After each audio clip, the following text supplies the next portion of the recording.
The first human city burned in silence, and that was the moment the invaders knew something was wrong, because worlds that fall are never this quiet, never this still, never this empty of panic. Yet the sprawling networks of Earth's largest population centers showed no chaotic evacuation patterns, no desperate signals flooding the void, only controlled shutdowns, systems going dark one by one as if the planet itself had chosen to go unnoticed. And from the bridge of the command vessel hovering above the atmosphere, the alien overseer leaned forward, mandibles tightening as the data streamed in. Report. The voice cut sharp across the chamber, and the response came instantly, calm, precise, almost confused. Surface resistance negligible, planetary defenses minimal. Communications traffic declining. A pause followed, a hesitation that did not belong to victory report. Declining? The overseer repeated, slower this time, eyes narrowing at the holographic projection of Earth, rotating below, blue and harmless. They are surrendering. Another officer offered, attempting confidence but failing to hide the uncertainty beneath it. No. The overseer said, voice dropping lower, colder. This is not surrender, because across thousands of conquered systems, surrender had a pattern. There were always pleas, always noise, always fear spilling into space like a beacon. But here there was none of it. Only silence spreading like a shadow across the planet, continent by continent, city by city, lights fading not from destruction but from intention, and deep within the command network, a secondary analyst spoke up without permission. Thermal readings show coordinated shutdown of major infrastructures, power grids, satellites, even civilian networks. The overseer turned slowly. Why would a primitive species disable its own systems during invasion?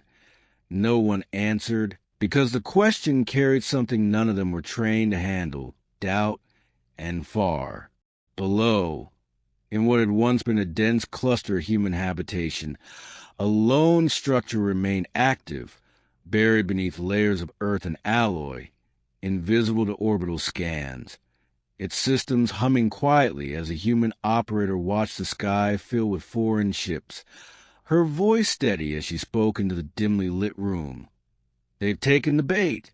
And across the chamber, another figure nodded without looking up from the glowing interface. All sectors, she confirmed. And for a brief moment, neither of them spoke, because above them, an entire alien fleet believed it had already won.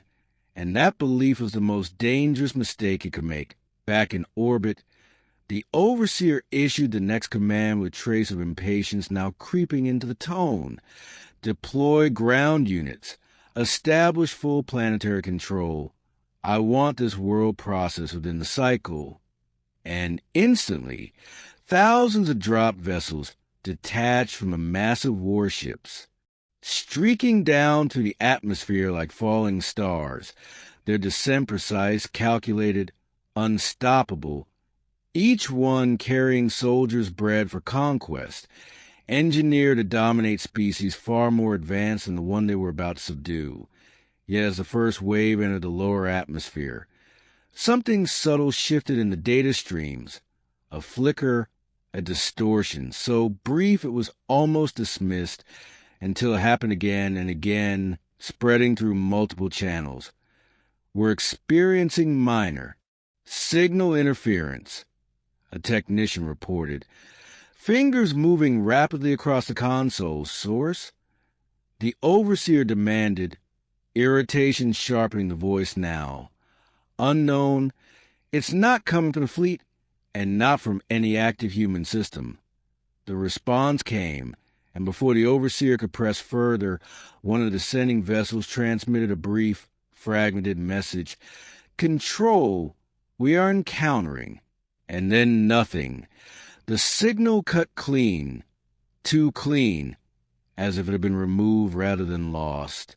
Repeat that transmission, the overseer snapped. But there was nothing to repeat, only silence where a moment ago there had been a voice. Probably atmospheric disruption. Another officer suggested quickly, eager to restore order to the narrative of easy conquest.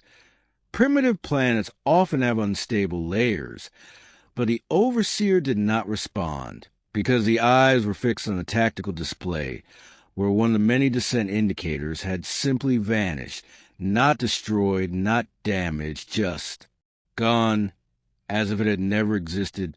Track that unit. The command came low, controlled, and a technician complied instantly, scanning across every available spectrum, every known detection method, and then looking up slowly, uncertainty now fully visible.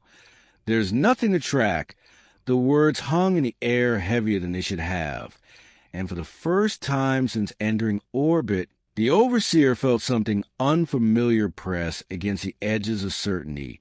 Not fear, not yet, but something close enough to make the next command come slower, more deliberate. Maintain formation, continue deployment. Because halting now would suggest weakness, and weakness was something their kind had eradicated long ago. But even as the order spread to the fleet, more flickers began to appear, more tiny distortions in the seamless operation of the invasion, unnoticed by most, ignored by others, but accumulating, building into a pattern that no one had yet fully recognized. Far below, in the darkness beneath the planet's surface, the human operator exhaled quietly, watching the incoming signals change one by one, her hand hovering over a final control as she whispered, almost to herself, Phase 1 complete. And somewhere far above, in the endless black between the stars, something that had been waiting finally stirred, unseen, unmeasured, and very much awake. By the time the second wave of alien forces began their descent, the command deck had regained its rigid composure, but the silence from the missing unit still lingered like a flaw in an otherwise perfect design, and the overseer refused to acknowledge it as anything more than an anomaly, because empires like theirs were not shaken by a single unexplained event. They were built on certainty, on patterns that had never failed, and Earth, with its primitive signals and powerless defenses, fit perfectly into those patterns. Status of first wave. The overseer demanded, voice steady again, and the response came with calculated precision. Majority of units have reached designated zones. Resistance remains negligible, human presence minimal. Another pause followed, smaller this time but still noticeable. And the lost vessel? The overseer asked without turning. Still unaccounted for. The officer replied, choosing each word carefully. No debris, no signal trace, no impact. Confirmation. And that was the part that refused to settle, because destruction always left evidence. Even the most advanced weapons could not erase existence without residue. Yet here there was nothing, as if the unit had been removed from reality itself. Log it as system fault. The overseer said finally, dismissing concern with a flick of authority, continue operations. And with that, the fleet moved forward, thousands of units spreading across the planet's surface, establishing control zones, securing resources, mapping infrastructure, all according to plan. And still the humans did not respond the way they were supposed to. There were no organized counterattacks, no last stands, no desperate attempts to negotiate. Only absence. Entire regions cleared of activity long before the invaders arrived, leaving behind intact cities that felt abandoned in a way that made even the most disciplined soldiers uneasy. These structures showed no signs of damage. One ground. Commander transmitted, voice low as his unit advanced through a silent urban grid. Yet there are no inhabitants. Another added from a different sector. Life support systems were shut down intentionally, not destroyed. And across the network, similar reports began to surface, each one reinforcing the same unsettling truth. The humans had not fled in panic. They had withdrawn with purpose. They are hiding. A strategist aboard the command vessel concluded, eager to restore logic to the situation. Primitive species often resort to subterranean shelters, but the overseer remained unconvinced because even hiding required communication, coordination, movement that could be detected, and yet the planet remained unnaturally quiet, as if every signal that could reveal human presence had been deliberately erased. Scanned for underground activity. The overseer ordered, and immediately deep penetration sensors activated, sweeping through layers of soil and stone, searching for heat, signatures, structural anomalies, anything that might indicate life beneath the surface. But the results came back fragmented, inconsistent. We are detecting interference across multiple bands, a technician reported, frustration creeping into the voice now. The deeper we scan, the more the data degrades. Interference from what? The overseer demanded. Unknown. It doesn't match any known natural or artificial source. And again, that word surfaced, unknown, appearing where certainty should have been on the ground. One of the forward units paused at the edge of a massive industrial complex, its towering structures dark and silent. Command, we are entering what appears to be a production facility. The soldier transmitted, stepping cautiously through an open gateway. No signs of resistance. Inside, the space stretched endlessly, machinery frozen mid-operation, as if abandoned in a single moment. And then, without warning, the soldier stopped, head tilting slightly. "Did you receive that?" "Receive what?" came the reply from command, a signal very faint. The soldier said, scanning the area, "It's not on standard channels. Patch it through." The overseer ordered instantly, and for a brief second, the entire command deck fell silent as the signal was isolated, amplified, and then it came through, not as words at first, but as a pattern, a sequence that almost resembled communication, but didn't follow any known structure. "Can you decode it?" the overseer asked, and the answer came slower than expected. "It's not encrypted in any conventional way," the technician said, confusion evident. "It's like it's meant to be understood, but we don't have the context." "Play it again," the overseer insisted, and this time, as the sequence repeated, something shifted, a subtle alignment that caused the pattern to resolve into something clearer, and then a voice emerged, calm, human, unmistakable. "If you are hearing this, you're already too late." The message ended abruptly, leaving behind a silence far heavier than before, and for the first time, the officers on the command deck did not immediately speak, because the implication of those words did not fit into any known scenario conquest. Trace the origin. The overseer said, voice quieter now, more controlled than ever, but beneath it, something had changed, a recognition that this was no longer a simple operation. And as the technician scrambled to locate the source, more signals began to appear, faint at first, then stronger, spreading across the network like ripples in still water, each one carrying fragments of the same message, repeating, overlapping, impossible to isolate. If you are hearing this, you're already too late. And on the surface, the soldiers began to report new anomalies, equipment experiencing brief lapses, targeting systems recalibrating without input, environmental readings shifting in ways that did not correspond to reality. "Command, our sensors are showing movement in empty zones, One unit reported. There's nothing there, but the readings are consistent. Visual confirmation? Negative. There's nothing to see. The response came, and that contradiction echoed across multiple channels. Data indicating presence where none existed, signals appearing without sources, systems behaving as if influenced by something just beyond detection. And still, the overseer refused to call it fear, but the certainty that defined every previous campaign was beginning to fracture, replaced by a growing awareness that the humans had not simply retreated. They had prepared, and whatever they had set in motion was already unfolding, far beneath the surface. The human operator watched the cascading responses with steady focus, the faintest hint of a smile forming as she listened to the intercepted transmissions.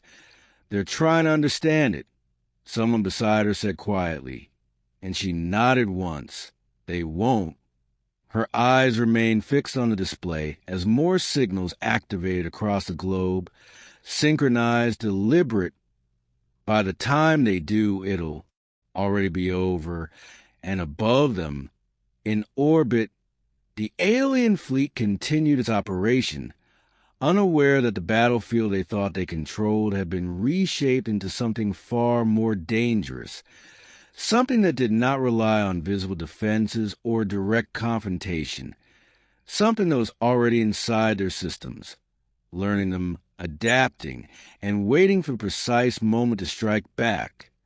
The third wave never reached the surface, and this time there was no attempt to explain it away as a system fault, because entire formations vanished in sequence, their signals cutting out not in chaos but in eerie precision, one after another, like something was selecting them. And on the command deck, the atmosphere finally shifted from controlled confidence to sharpened urgency. All units halt descent.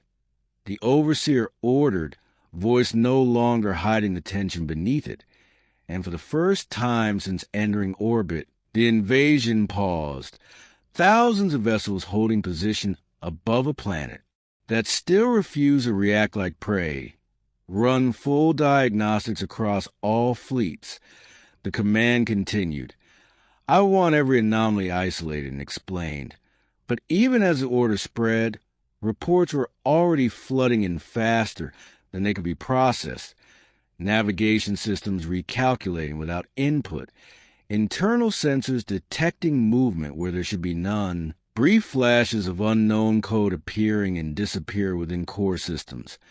We're detecting unauthorized processes inside multiple command layers, a technician reported.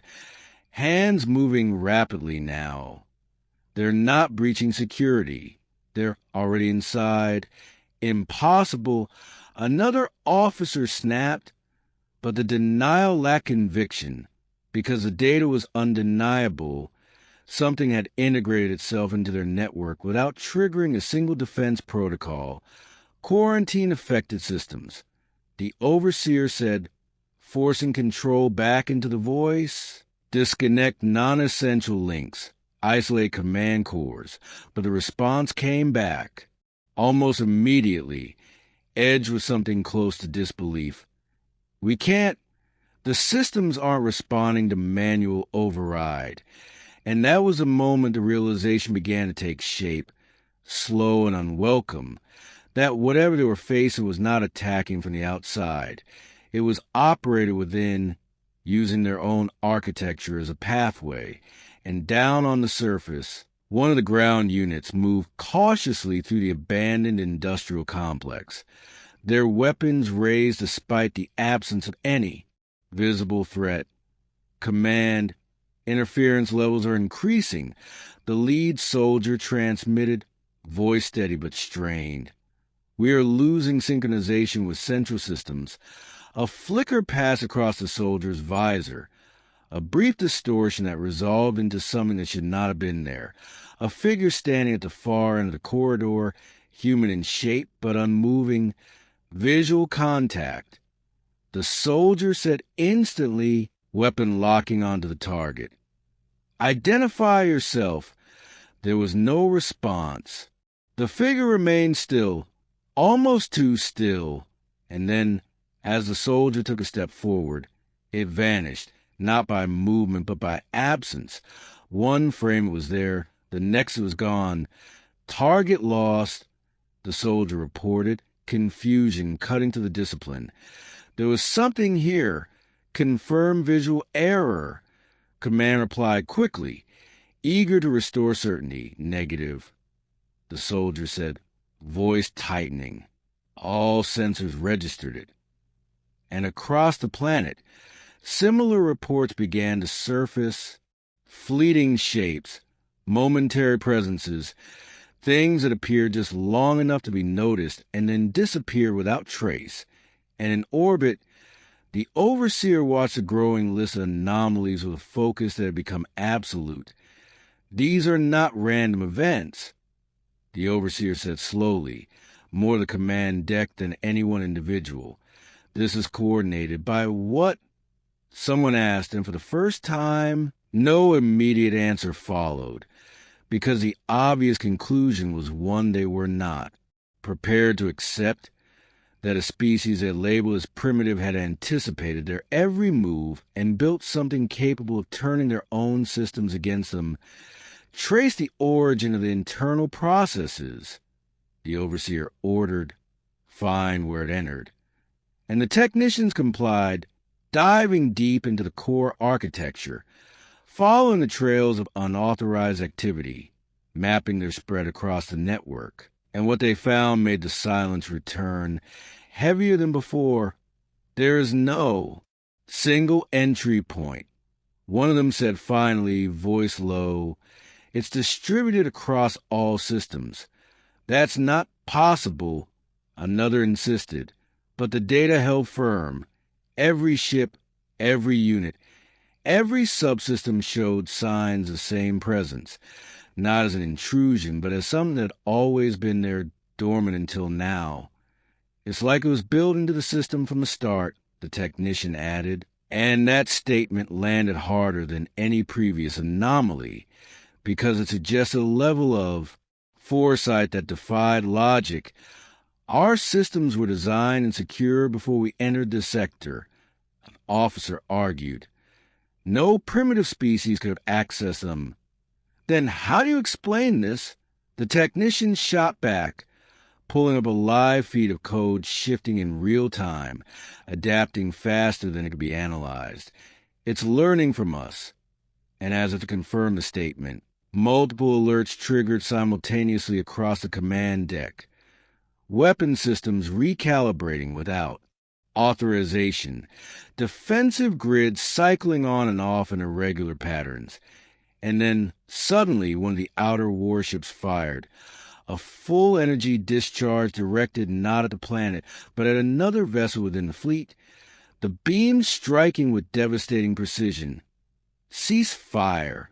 The overseer roared, but command came too late. The targeted ship erupted in a cascade of light, its structure collapsing in on itself before the debris even had time to scatter.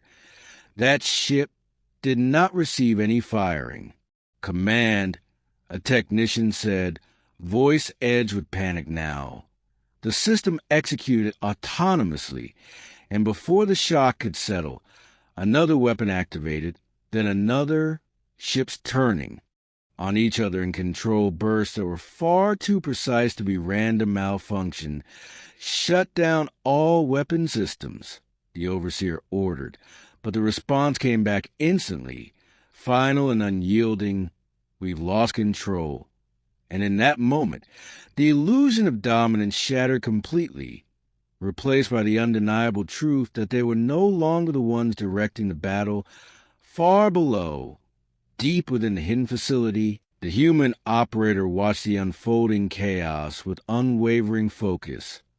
Her, hand steady as she adjusted the parameters. They're escalating faster than predicted. Someone beside her noted, and she nodded slightly. They're adapting, she said, eyes scanning the streams of alien data, now flowing freely into their system, but not fast enough. On the main display, The alien fleet's formation broke apart under its own fire, confusion spreading through their ranks as commands failed to execute, and systems responded to something they could not see. Do we proceed to the next phase? The voice beside her asked, and for a brief moment she hesitated, not out of doubt but calculation, measuring the exact point where control would shift entirely, and then she made a decision, her hand moving to final control. Initiate phase 2, she said quietly, and somewhere within a vast network now entwined with the alien fleet, something deeper activated, something that had been waiting not just to disrupt, but to hunt. And as the next wave of system failures began, more precise, more targeted, the invaders finally began to understand the shape of the truth. They had not invaded an unprotected world. They had entered a trap, and whatever had been set loose inside their systems was no longer content to remain hidden. The moment phase 2 activated, the pattern changed from disruption to precision, and what had once looked like scattered anomalies revealed itself as deliberate selection, because now the failures were no longer random or widespread. They were targeted, surgical, entire command chains collapsing in perfect sequence, as if something understood exactly how their hierarchy functioned. "We are losing central coordination," a senior officer reported, voice strained as multiple command nodes went offline simultaneously. Primary, secondary, and tertiary command relays are unresponsive, and on the main display, the once unified formation of the fleet fractured into isolated clusters, each cut off from the others, each struggling to regain control that no longer belonged to them. Re-establish direct links. The overseer ordered immediately, refusing to yield authority even as it slipped away. Manual synchronization across all vessels, but the response came back fragmented, delayed, voices overlapping with static as communication channels faltered. "We can't maintain connection. Something is interfering at the core level." And then, one by one, the voices began to disappear, not in panic but in abrupt silence, as if they had been erased mid-sentence, and across the command deck, the realization settled in fully now. This was not malfunction. This was an attack with intent, with intelligence, with a level of understanding that mirrored their own. "Identify the controlling intelligence," the overseer demanded, the words sharper now, edged with something that had not been present before, urgency that bordered on fear. "Find it and isolate." But the technicians had no answer to give, because every attempt to trace the source led nowhere, the pathways looping back into their own systems, redirecting, masking, adapting faster than they could follow. "It's everywhere." One of them said finally, voice low, almost disbelieving, "Not just in the fleet. It's using the fleet." And as if to prove the point, a new sequence began, subtle at first, then undeniable. Ships that had not yet fired suddenly changed orientation, their targeting systems locking onto specific coordinates not chosen by any command. And then they fired, not at each other this time, but into empty space, precise, calculated strikes aimed at nothing the invaders could see. "What are they targeting?" someone asked, but no one could answer, because the sensors showed nothing at those coordinates, no enemy vessels, no anomalies, just void. And yet the strikes continued, methodical, relentless, as if guided by information the invaders did not possess. And far below, the human operator watched those strikes with focused intensity, tracking each impact point as it aligned perfectly with invisible markers only their system could detect. "They're following the ghost grid," she said quietly, and beside her, the other figure nodded. "The decoys are holding." "Because what the alien fleet could not see was a layer of false space that had been projected across their entire operational field, a shifting lattice of phantom signatures that only their own weapon systems could perceive once integrated with the human code, turning their precision into misdirection, their strength into blind obedience. They're wasting their firepower, the voice beside her observed, and she shook her head slightly. No, she replied, eyes narrowing as she adjusted another sequence. They're clearing the field, and as if in response to her words, the next stage unfolded. The ships that had been firing into empty space suddenly stopped, their systems pausing for a fraction of a second before redirecting again. But this time the targets were real, and they were close, far too close, because now the fleet began to turn inward with a level of coordination that did not come from their own command. Groups of vessels aligning against neighboring clusters, weapons charging in. Synchronized bursts that left no room for defense. Incoming fire from allied units. A voice shouted across the deck, no longer able to maintain composure. They're targeting us deliberately. Override it, the overseer commanded. But the reply came instantly, hopelessly. We can't access control layers. And then the firing began, not in chaotic bursts, but in calculated waves. Each strike timed to maximize damage, to isolate, to eliminate, and within seconds, entire sections of the fleet were consumed in cascading explosions, ships turning into debris fields before their crews even understood what was happening. This is not random, the overseer said through clenched mandibles, watching the destruction unfold with a focus that had become almost rigid. This is strategy. Because every move, every strike, every system failure followed a pattern too precise to be coincidence. A pattern that adapted in real time, anticipating responses before they were executed, and that realization brought with it a chilling conclusion. Whatever they were facing was not just inside their systems. It was thinking, learning, evolving, command. We're receiving new signals. A technician reported suddenly, voice shaking despite the effort to control it. They're overriding our channels, blocked them. The overseer snapped, but it was already too late because the signal came through. Anyway, clear, uninterrupted, spreading across every remaining system, every display, every communication line. And once again, it resolved into a human voice, calm, measured, unhurried. You came here expecting fear, the voice said, and the entire command deck fell silent, not by order but by instinct, because it was something in the tone that demanded attention. You believed silence meant weakness. The voice continued, steady as ever. But silence was never surrender. On the main display, more ships erupted in controlled destruction, the fleet tearing itself apart under guidance it could not resist. This planet is not primitive, the voice went on, each word landing with deliberate weight. It is patient.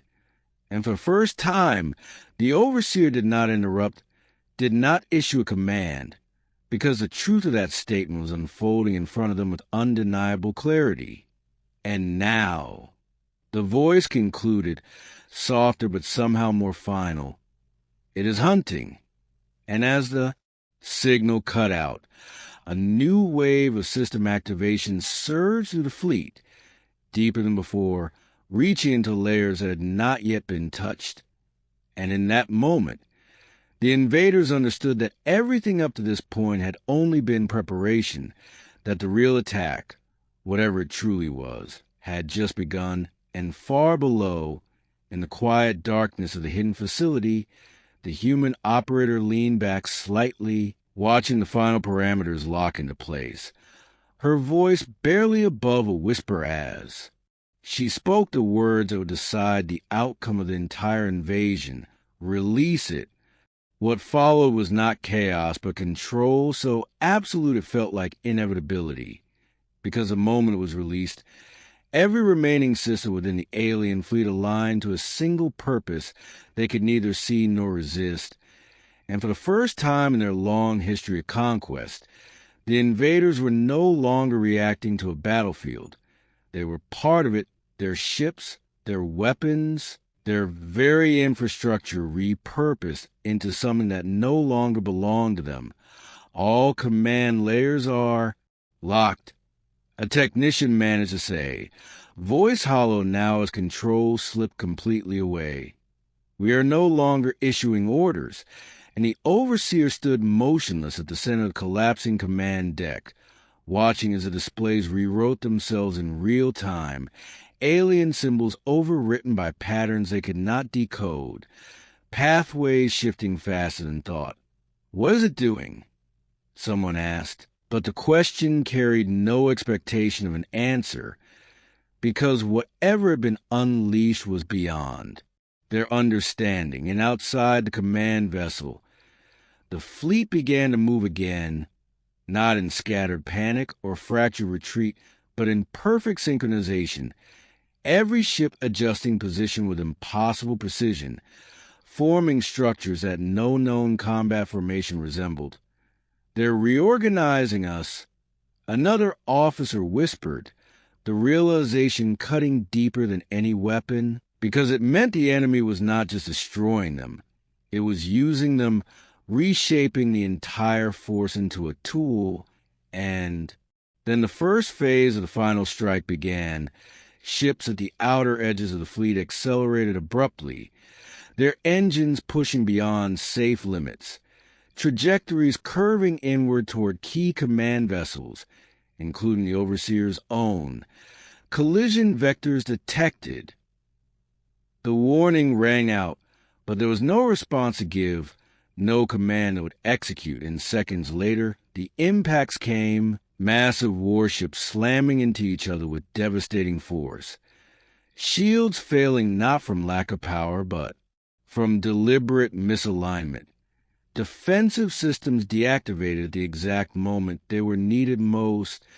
This is impossible, the Overseer said quietly, not as denial, but as recognition that everything they believed about control, about superiority, had been undone in a matter of moments, and across the fleet, the destruction escalated not randomly, but in a cascading sequence that maximized damage while preserving just enough structure for the next phase. Because even now, even in the middle of annihilation, the pattern held, precise, calculated, intentional, and then, as suddenly as it had begun, the collision stopped, leaving behind a shattered formation of crippled ships, many still operational but stripped of command, isolated, vulnerable. And for a brief moment, there was silence again, the kind that greeted them when they first arrived.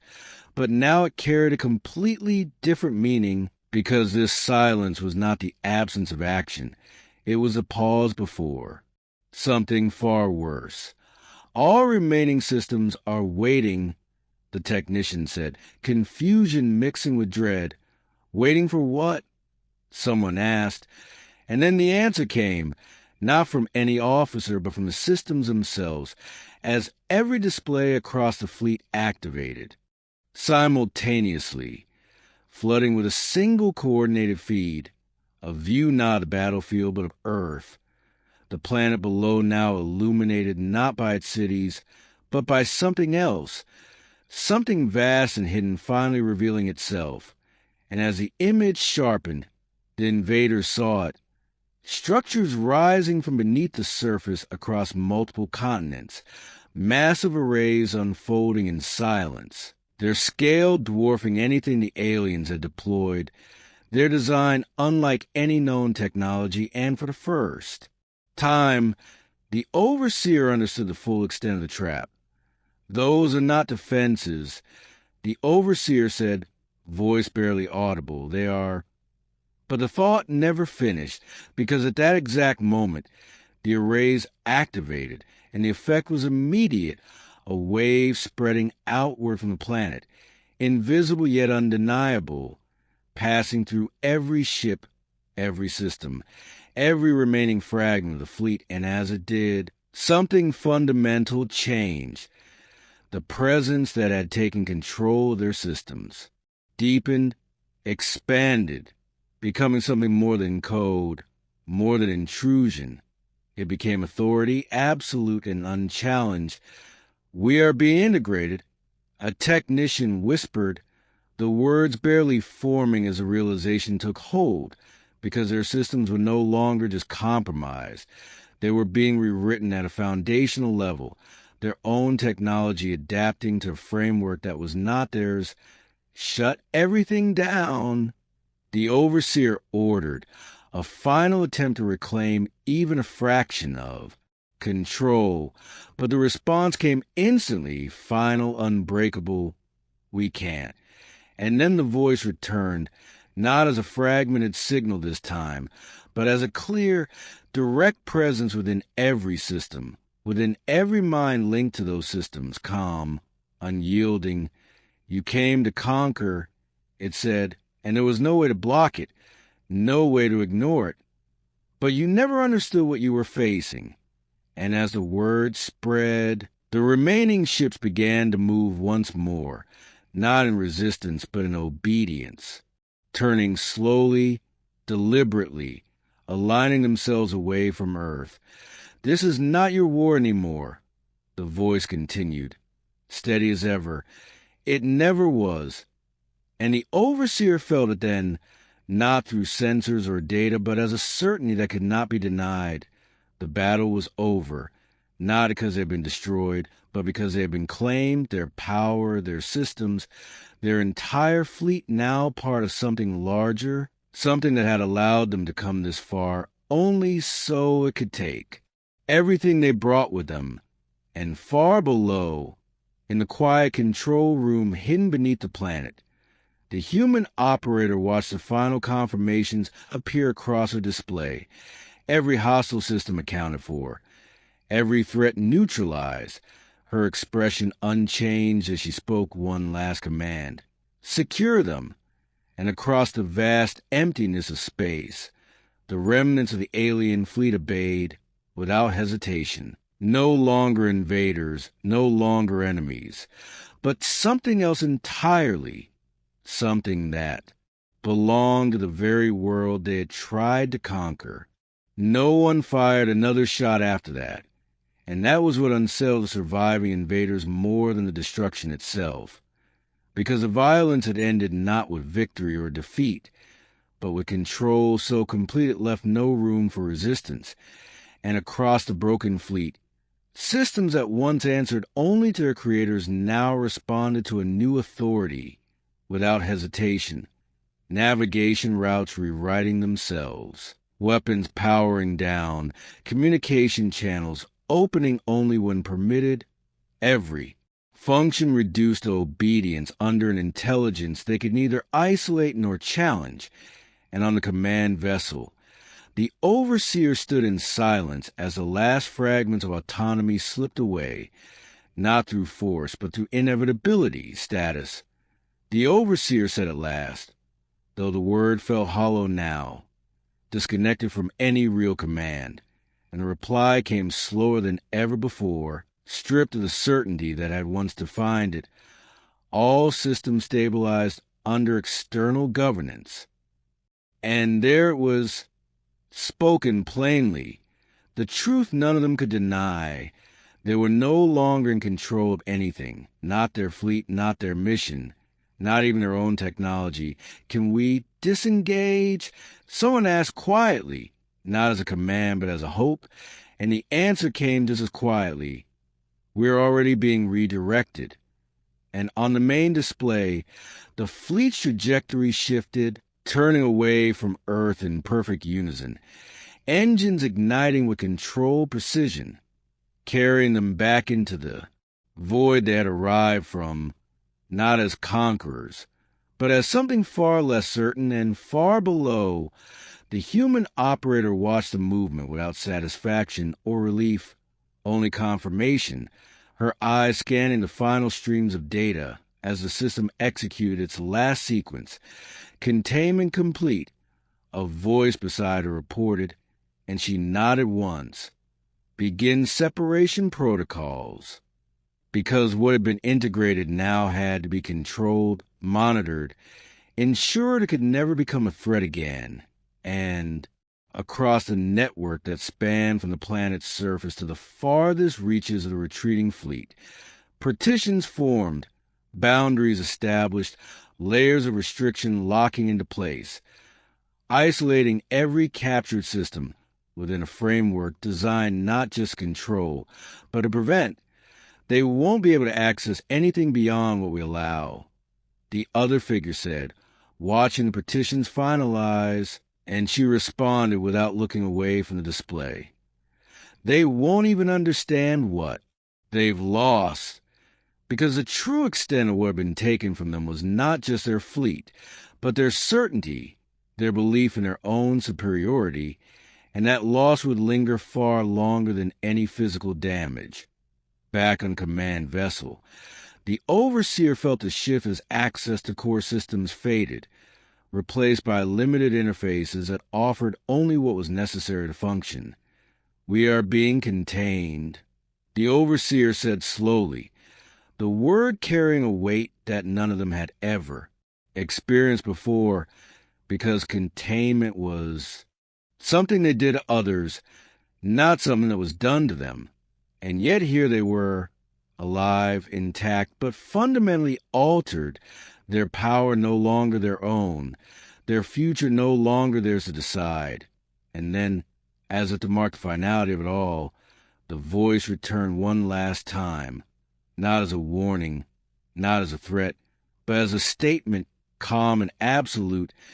You were not destroyed because you are not the enemy, it said, and every remaining system carried those words without distortion, without interference.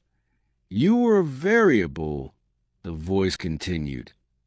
Now you are understood, and there was no anger in it, no triumph, only clarity, the kind that came from a plan executed exactly as intended. Do not return, the voice concluded, softer now but no less final. Next time, there will be nothing left to contain, and with that the connection ended, not abruptly but cleanly, leaving behind a silence that felt different from any that had come before, because this silence carried knowledge, the knowledge that they had been measured, tested, and ultimately surpassed by a species they had dismissed as primitive, and on Earth, the massive structures that had risen from beneath the surface began to retract, folding back into the planet as quietly as they had emerged, their purpose fulfilled, their presence once again hidden from any who might come looking, and deep within the control facility, the human operator finally leaned back, the tension that had remained tightly, controlled now easing just enough to allow a single breath of release. It's done, someone said, and she nodded, though her gaze remained distant, already considering what might come next, because this had never been about a single invasion.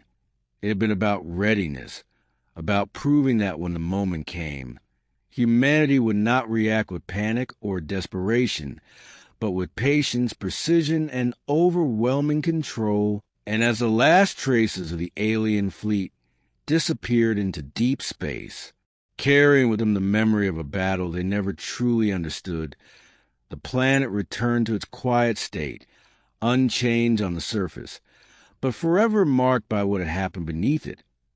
And in that silence, one truth remained, unspoken but undeniable. They had come to hunt a primitive world, and instead they had been allowed to witness something far more dangerous, a species that did not need to show its strength, because it only used it when it mattered most.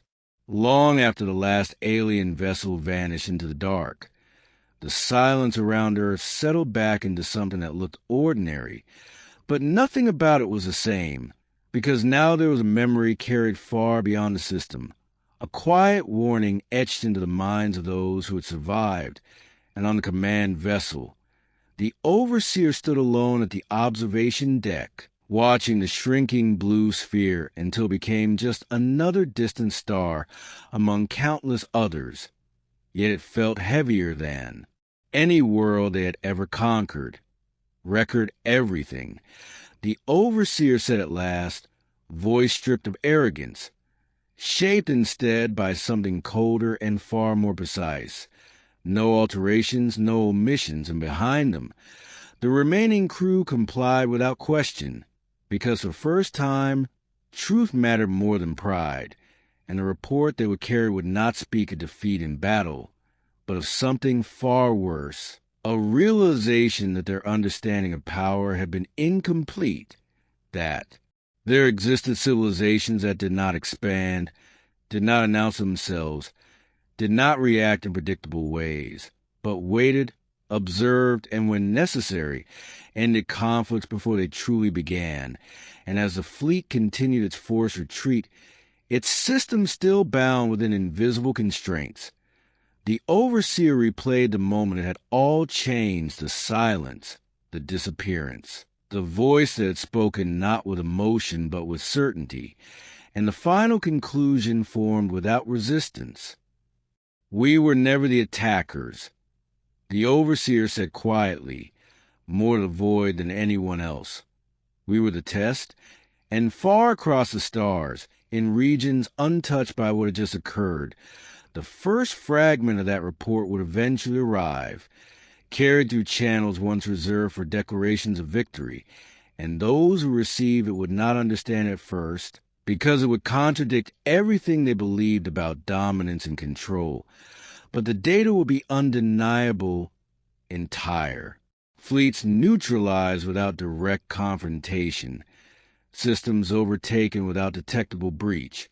A world that had chosen not to fight, but had waited until the outcome was already decided, and slowly, carefully, the meaning would spread not as fear, but as caution, a shift in behavior that would ripple through civilizations that had never before considered restraint. Because now there was a reference point, a boundary that had been revealed not through destruction, but through precision, and back on Earth, life resumed its visible rhythms. Cities lighting up again, networks reconnecting, the surface returning to the illusion of normalcy, while beneath it, the systems that had orchestrated everything powered down into dormancy once more, waiting, always waiting.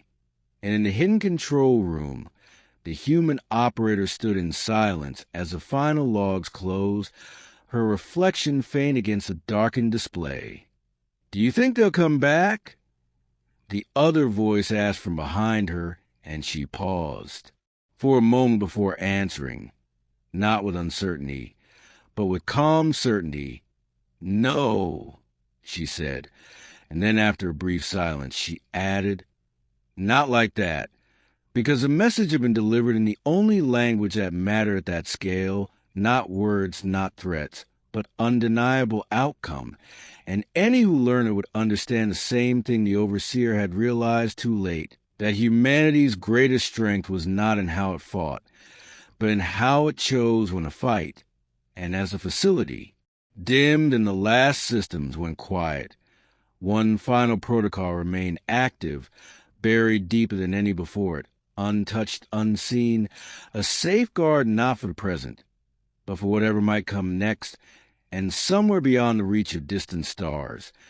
As the altered fleet carried its warning into the vast unknown, a single line of data, repeated quietly within every constrained system, unchanged, uncorrupted, a reminder that could not be erased. If you are hearing this, you are already too late.